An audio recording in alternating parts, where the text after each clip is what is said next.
Les retombées estimées de la cimenterie Ciment-Mécanis au moment de son exploitation, attendue dans 1 an, se précisent et les chiffres impressionnent pour qui consulte la toute dernière étude sur cette question. Un reportage de Thierry Haroun. Le comité de maximisation économique de Port-Daniel-Gascon a commandé une étude en ce sens à la firme Stratem. Et les résultats parlent d'eux-mêmes. L'estimation des emplois régionaux directs, indirects et induits se chiffre à 295. Ces salariés injecteront 12,7 millions de dollars dans l'économie régionale via leurs dépenses de consommation courante. Par exemple, ce sont 4 millions de dollars annuellement qui seront consacrés au logement, 3 millions à l'achat de véhicules et plus de 2 millions à l'épicerie et à la restauration.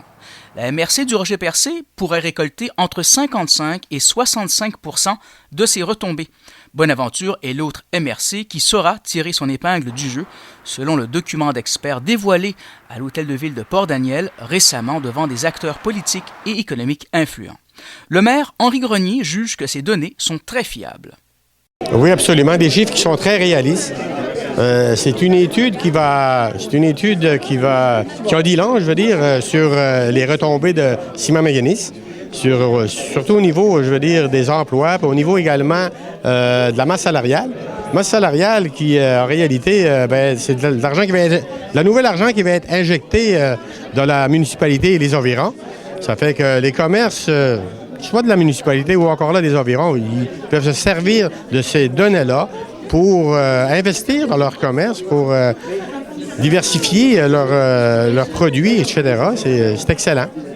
Même son de cloche du côté de la présidente de la Chambre de commerce du Rocher-Percé, Nadia Karina Minassian, qui croit que tout un chacun a un rôle à jouer de sorte à s'assurer que ces chiffres se traduisent en pièces sonnantes et trébuchantes à terme.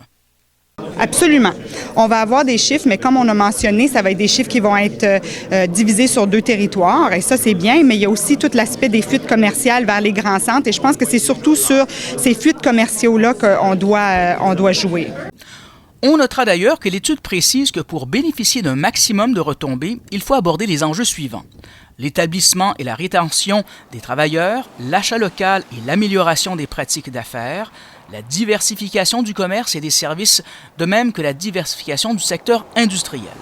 Le directeur général du comité de maximisation, Jean-Philippe Chartrand, note que les chiffres ont été validés par Ciment-Mécanis.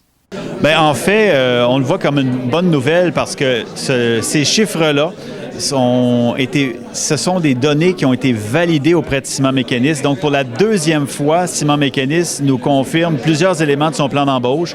Donc, la tendance est la même qu'avec l'étude 2013. Ce sont les mêmes chiffres. Ça n'a pas été révisé à la baisse. Oui, certains pourront dire, oui, mais il me semble qu'il y a des emplois de moins. Mais rappelons-nous qu'il y a plusieurs emplois qui ont été créés à Montréal. D'autres découlent du projet de biomasse qu'on a choisi, à notre côté, de ne pas considérer. Alors, la tendance est là. Ce sont au niveau des emplois directs. On a les mêmes postes, le même nombre de jobs qui étaient présentés à la journée porte ouverte de Ciment-Mécanis le 20 juin dernier.